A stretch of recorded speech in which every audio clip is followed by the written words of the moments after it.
Hello and welcome to part 5. Now we've just completed the Mazuri night level, and we've now found our target, to rescue Professor Pickle. Professor Pickle! Are you alright? We got here as fast as we could. Professor? Hello? How dare they call this culinary concoction food?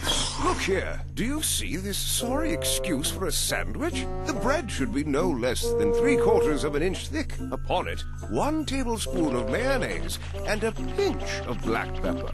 The contents, fresh cucumber, sliced thinly, if you please. Am I quite right, Tails? I know I learned something here today. Professor, it's good to see you haven't changed. But tell me, what brings you here? The menu is hardly worth the trip, if you ask me. No, Professor. We came here to rescue you. Oh, I see. How rude of me.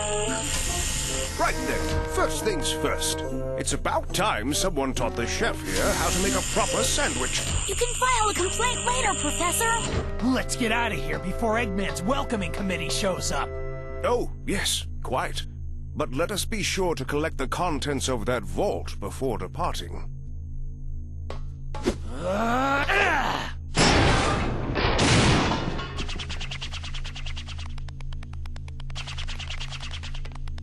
Ah, thank you.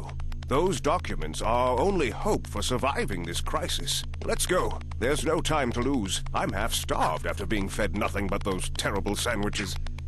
Want some chocolate, Professor? My. Don't mind if I do.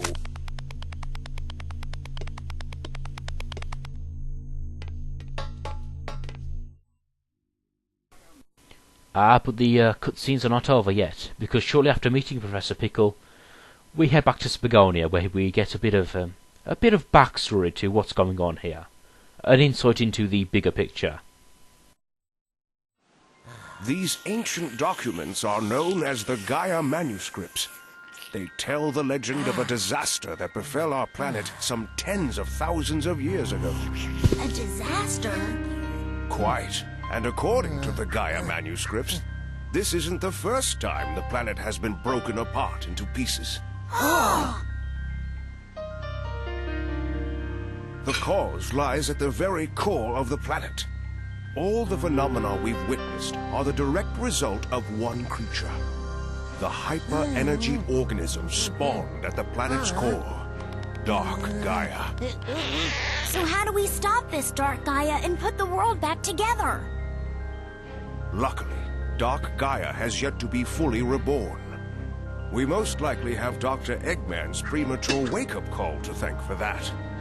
If we act now, we may be able to restore the planet by returning power to the Chaos Emeralds. Sonic, you must travel to each of the temples listed in the Gaia manuscripts. The planet's power will restore the Chaos Emeralds, and in turn, the Chaos Emeralds will restore the planet and help it heal naturally.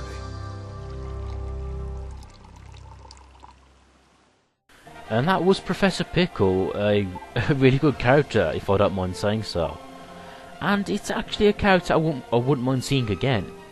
And the thing is, he is an archaeologist, and thus he discovers new stuff, so there would be a reason for him to come back. Because you know about Sonic and temples and monsters, he's always on digging stuff. Unearthing stuff, I should say. And with an objective, we're back on the world map. And at this point, we can now change the levels from day to night. Which, I guess makes things a little easier, I suppose. Makes the story a little less linear. We can go back and forth whenever we want. But we're not done with the cutscenes just yet, because as soon as you re-enter Mazuri during the daytime, we get to see a familiar face again.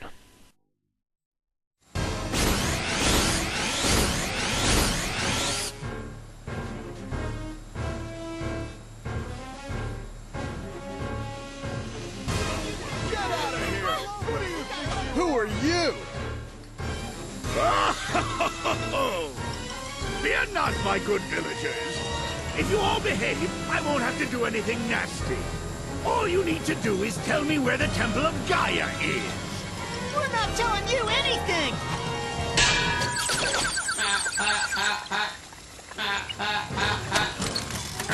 So, you dare to defy me, do you? What? Sonic! Yo, Eggman! Thanks for that little skydiving adventure the other day. I should have known you'd still be alive, you stubborn little hedgehog. What are you doing out here? I see no reason to tell you. In any case, I'm busy. Farewell! What? Hey, wait! That's playing dirty! Come back! Just ignore him. Is everyone here all right? I do really like the cutscene as well, and just the general tone of this game, because I felt before this game the Sonic series was going down a really dark and grim path, trying to be like Final Fantasy or Metal Gear Solid or something with its storylines really going deep. And you can see from that exchange in the previous cutscene, it was very cartoony, very slapstick. You know, Robotnik even has this little robot sidekick now, who doesn't get a spoken name in this game, but we like to find out he's called Orbot in the next game. Although in this game, in the manual or whatever, he's actually called SA-55, which spells out SAS. So, which is such a great little pun. When I first heard he was called SA-55, my immediate thought was SA. Was that a reference to Sonic Adventure? But no, his name was just spelling out SAS, which is hilarious. And that little robot sidekick, I guess you could compare him to like Scratch and Grounder or Snively from the TV shows. But to me, he's more like the typical butler character, the sort of snooty guy who thinks he's better than his master. Probably is. I know in the Ratchet and Clank series there was a Dr. Nefarious and he had a butler, who for the life of me I can't remember his name either. But anyway, Robotnik's got a sidekick. That's the point. Now this level, oh, it's one of my favourite day levels, and the music it's so good. It's very upbeat, it's very percussion based, lots of beating drums. It's just great, and I'm gushing over it now, and with good reason. Now, to anyone who's played Sonic the Hedgehog, the 8-bit version for the Master System and Game Gear, the old, sadly now forgotten consoles of yesteryear, but to anyone who's played the 8-bit version of Sonic 1, this track is actually a remix of that game's ending title sequence, which is a really nice touch, but it's also really obscure. Oh, and look at this. See that? I decided to keep that in, but essentially, yeah, I homing attacked into a pole, and I just flew down and died. Again, this game is, it's very polished, very dynamic, if you will, but occasionally you do get those sort of one-off glitches, which is kind of a shame, because for a Sonic game this is really well polished. It's probably the most polished game, well, it was the most polished game to date when this came out. But yeah, unfortunate little mistakes. And I remember what I was talking about now. I was pushing over the wonderful music. Oh, and I love these bars you see here, taken directly from SA2. I love it. When this game's awesome, it's really awesome. And I'm afraid my commentary might get a bit similar. So the night stages, oh, they're a bit long. The day stages, oh man, they're fucking awesome. But to be honest, the day stages, well, this sort of style gets better in the next two games, in my opinion. But yeah, awesome game. Well, awesome gameplay style, I should say. And I do love the rails you see there. They're painted with a bright African sort of pattern. Really nice touch. And the ending part of this level is really cool as well, but we'll get to that momentarily. Oh, and I love the colour of these tents here. Just not, you know, it's just a dash of colour here and there, but it's appreciated. That, and I do feel that Sonic Unleashed's realistic style can be a bit too realistic, a bit grim at times. And again, yeah, the PS2 doesn't have this level. I mean, doesn't have a version of this level in its game, in its level selection or whatever. Which is kind of a shame, because I do like the levels you get in the PS2 version. I would have loved to see how they would have done this, but alas, was not to be. I mean, come on, Sonic Team, you could have, you know, you could have made a day level and not made a night level for Mazuri. But, oh well. You'll see what we get in the PS2 version in the next part. Now this section here I do really love. We're going round a tree, and like in classic Sonic level design, if you fall off, you don't die, but you have to sort of work your way back up to the upper path. And I'll go around it several times. And I do know my logic here was, I was trying to get a moon medal, which you could only get if you fall off the higher path. That, and honestly I do mess up a few times, so I have to go around it several times. But who cares? It's a day stage. It's bright. It's colourful. It's vibrant. Definitely one of my more favourite themes. The level itself, it's kind of the only bad thing about it is that it's a bit too easy, or it's a bit early on in the game, so it doesn't really stand out like the later levels. But yeah, it's a really awesome level. And I missed those platforms yet again. Silly me. I do like how it's centred around a tree though. That constant, that old platforming trope where you're on a level and you're going upwards. And what's another really nice touch about this level? Not sure if you've seen it yourself, but there are actually springs in this level that are shaped like African drums, and I love it. It's awesome. Oh, quick time event near the end to a last minute attempt to get a bit more of an S rank, a higher rank. But since I died near the beginning there, yeah, thanks for that by the way, game. I sort of get a lower score. Oh, and by the way, that last sun medal I didn't get. It's near the beginning of the tree section, and you need the wall jump to get it.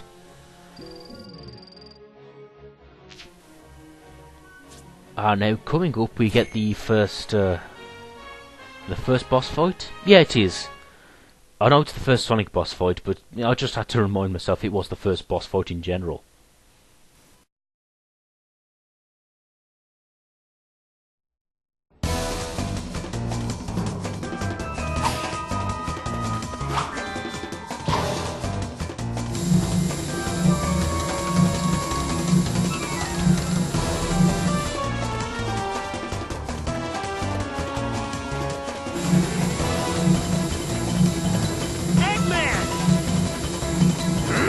How'd you get here so quickly?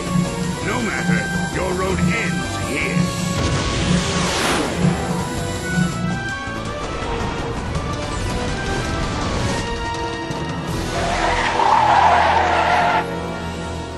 Behold, my new power! Egg Beetle, go!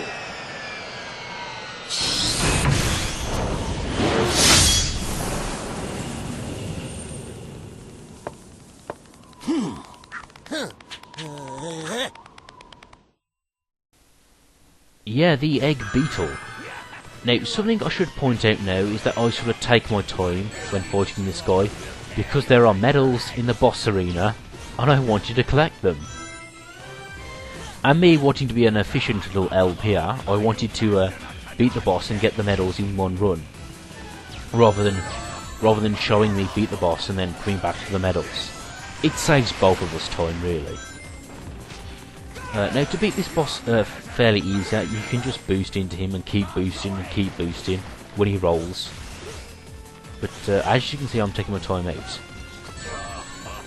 Now, all of Sonic's bosses in this game are pretty much running bosses, similar to Sonic Advance 2, or the first boss in Sonic and Knuckles, if you remember that game. Which is sure, that's one of my favourite games ever. But yeah, it's I do really like this boss, this whole running style. Granted, I don't think they do much with it. I mean, all the bosses play pretty much the same. You run forward and you dodge attacks. In one of the bosses you dodge bombs. In another you dodge laser beams. And in the third one you dodge bombs and laser beams. Innovation, hooray! But seriously, in all aspects of this game, I'm willing to cut it a lot of slack, because it's the first one with the Hedgehog engine. This was the first game to use this style, and thus the bosses are the first running bosses of this style. And for what they do with them in this game, it's really fun. I really like it. It's fast, it's intense. You're running around these colourful environments, dodging Robotnik's attacks. And I do like the fact that Robotnik is piloting this egg beetle. Such a... Just like the classic games. It's a really nice touch. Missiles here, I learned to dodge them just by strafe, then strafe. Because there seems to be a pattern.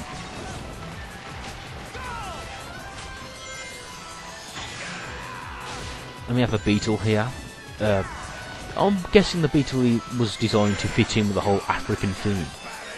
And yeah, it's a really nice touch. And just the general design of the egg beetle is really cool. It's sort of got a purple, glowing yellow. It does look like something from the Power Rangers, funny enough. Or I'm trying to think where I've seen something like that before. And I probably have, but I just can't remember it. And what's also a nice touch is when the egg beetle flies around the arena, like you just saw, he actually knocks over trees and scenery. Yeah, just those little touches of falling debris. They're very subtle, but, you know, it's those little touches that make a game.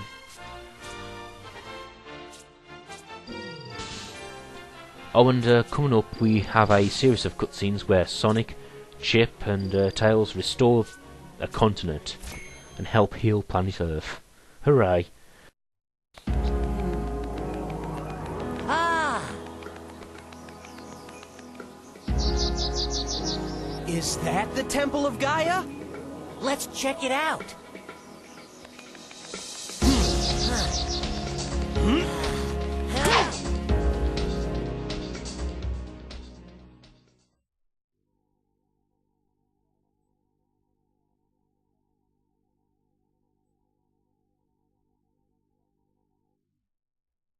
Whoa, awesome.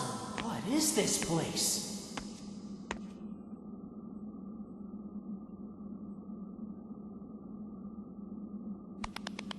Hey, Sonic! There's something weird here, right in the middle.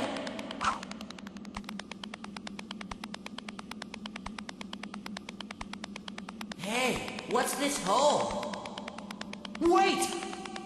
There could be some kind of... Whoa! Hey!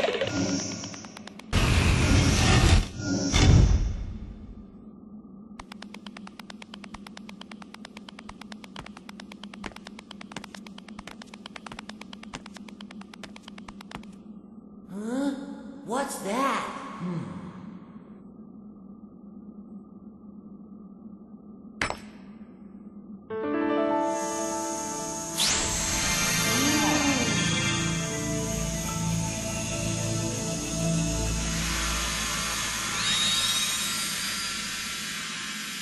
Wahoo!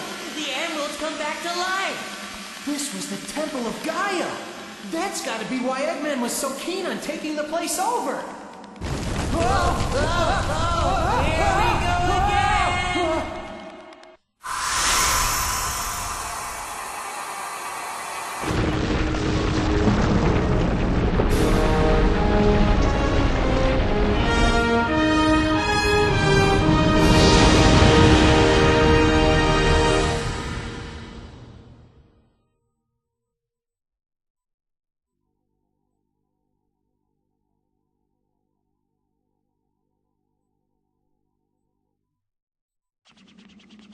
Sonic! The planet! One of the broken pieces of the planet moved back into place! All right! Nice job! Take a look!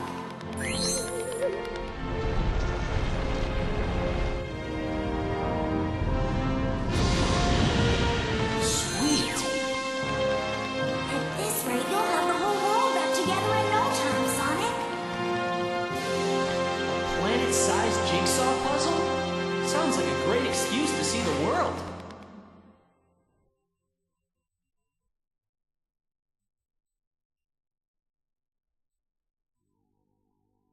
The way the game started was it gave us Apatos in one section, you know, the day level, then the night level, and they gave us Mazuri in the same section, the night level, then the day level. And something they'll do from this point on is sort of mix up the level order. Like we'll do a day level from this continent and a night level from this continent. So yeah, it's appreciated and you know, really adds a bit more variety. So please join me again for the next part where we see what Mazuri's like in the PS2/Wii version. Thanks for watching.